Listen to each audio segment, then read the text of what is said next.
कि माई के रूपवा एक ही रे बरुए,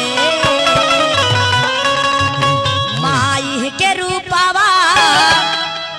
एक ही रे बरुए, हाय मंदिर हवा अलगे अलगे बा, हाय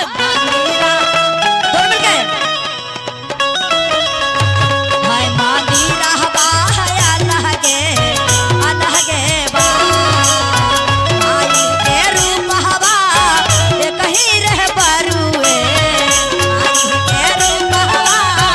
एक ही रे बरुए, मंदिर हवा अलगा अलगा बा, मंदिर हवा अलगा अलगा बा, मंदिर हवा अलगा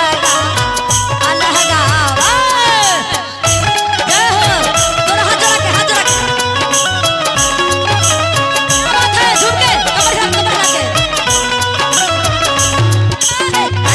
ताली बजाइए राम कृपाल भैया।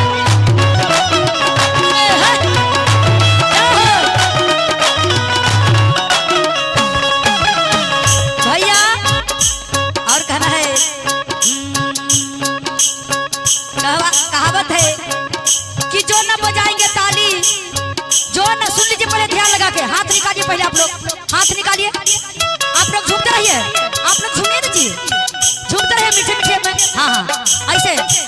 झूम के कमर हिला के दोनों पति पत्नी है ना जी, कमर रमेश भैया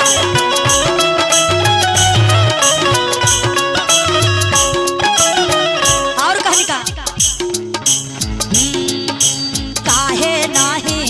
अब लूहे माइया बेटा आबा के हो घारा, काहे नाही अब लूहे माइया बेटा आबा के हो घारा, काहे नाही अब लूहे माइया बेटा आबा के हो घारा।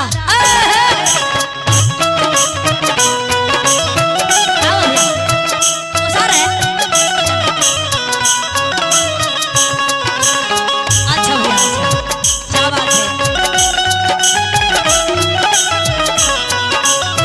ठीक है जी, आइए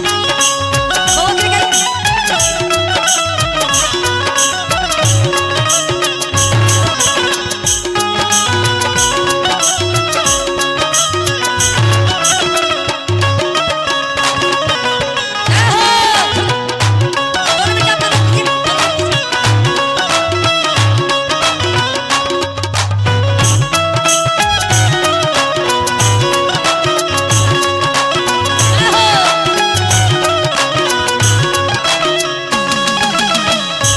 रमेश भैया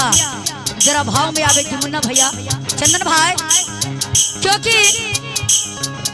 कलाकार थोड़ा सा भटक जाती है तो हमारे म्यूजिशियन भैया, हमारे मुन्ना भैया, बिंजू मास्टर और नाल पर हमारे रमेश भैया जी हैं, क्योंकि इतना तागड़ा इन लोग बजाते हैं कि भैया हो हम थोड़ा बहुत भटकती हूँ लेकिन हमारे भैया संभालते हैं। भोरा ही से रहिया क्या बात है, काहे ना आएगा तू बाहर रमेश भैया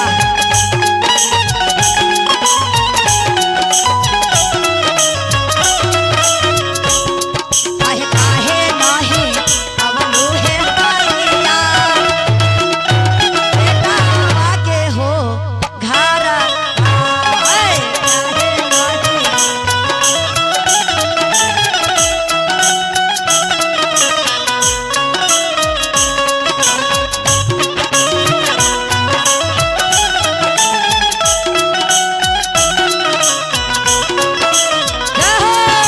क्या बात है, बना रहा भैया आराम से, भैया आराम से भैया, इधर होश में देखिए हमारे बिंजू भैया, बिंजू वाले भैया का डिस्टर्ब कर रहे हैं, थोड़ा सा होश में भैया।